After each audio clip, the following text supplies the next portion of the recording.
Kevin Zay. I find the hypocrisy of a Scientologist playing the part of a heroine in a series involving an oppressive regime to be blindingly obvious.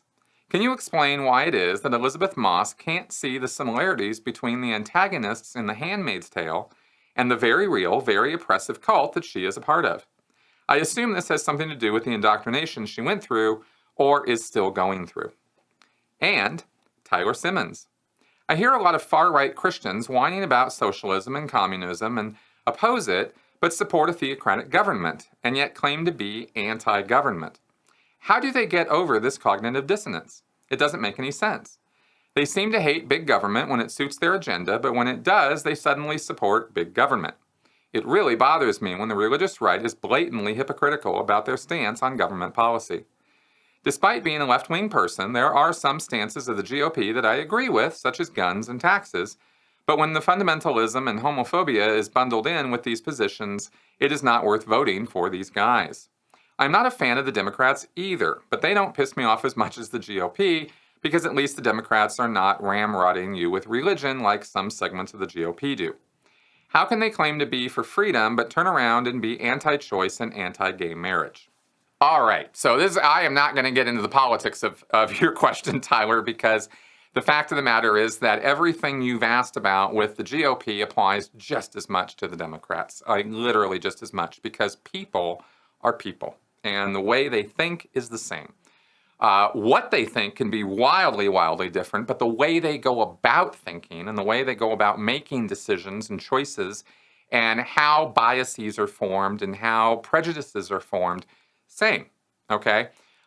There's different mechanisms for it in the brain. There's different ways that these things get put together, but it's all the same from one human to the next, okay? So, so as many people as are getting it wrong on the right, well, there's just as many people over on the left who are doing the same stuff, okay? And this doubly applies for people who are in destructive cults where they've ratcheted the volume of these biases up to 11, right? And you get then extremism. So I'm going to address all of this in one go here, okay?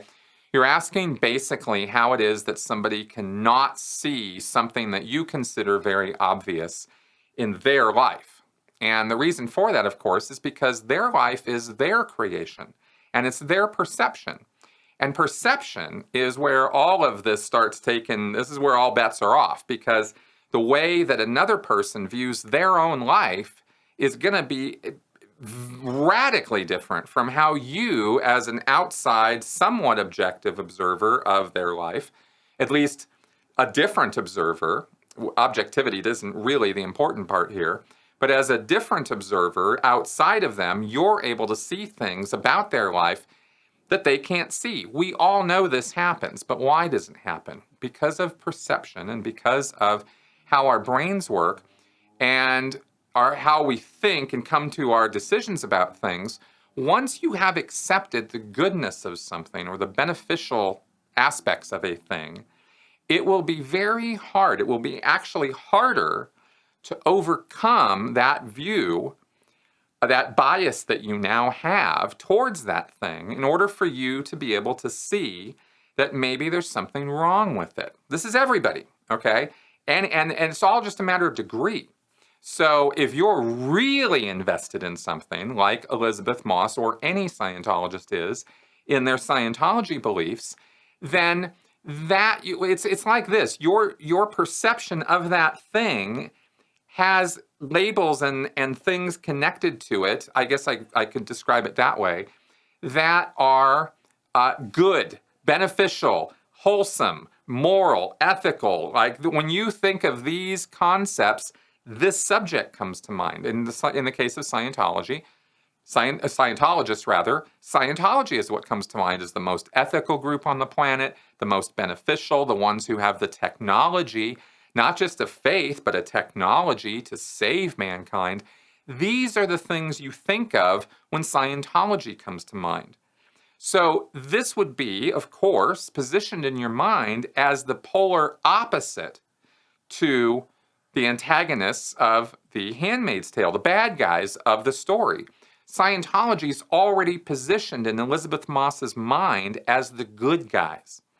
the white hats, the people who can do no wrong, and the organization that is the only organization on the planet that is actually trying to do something about the conditions of man and how bad mankind is, right?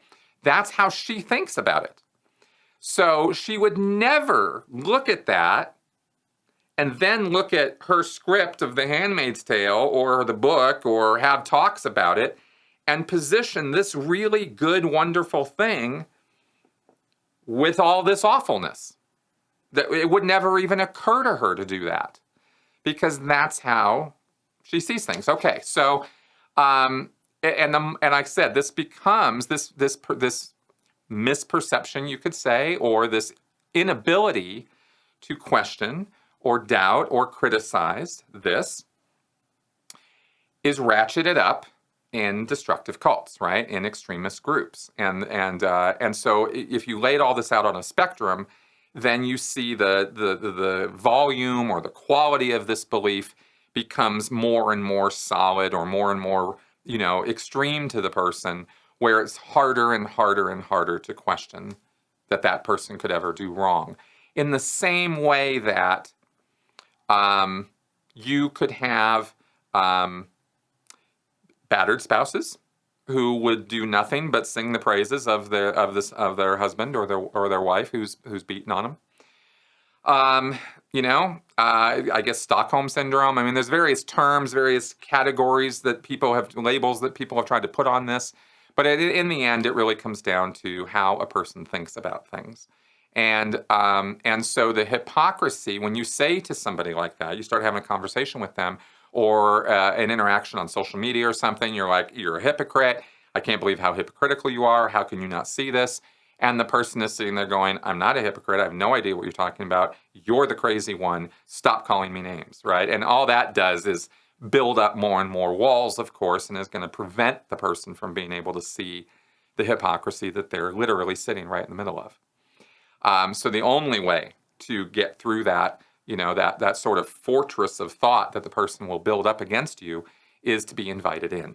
And the only way to do that is, of course, is to have rational discourse with the person at a level where they're not feeling like they need to be defensive in order to talk about it. So anyway, that's a lot there. I think I managed to sidestep some of the politics this time because everything I said is fully applicable to every single human being on the planet.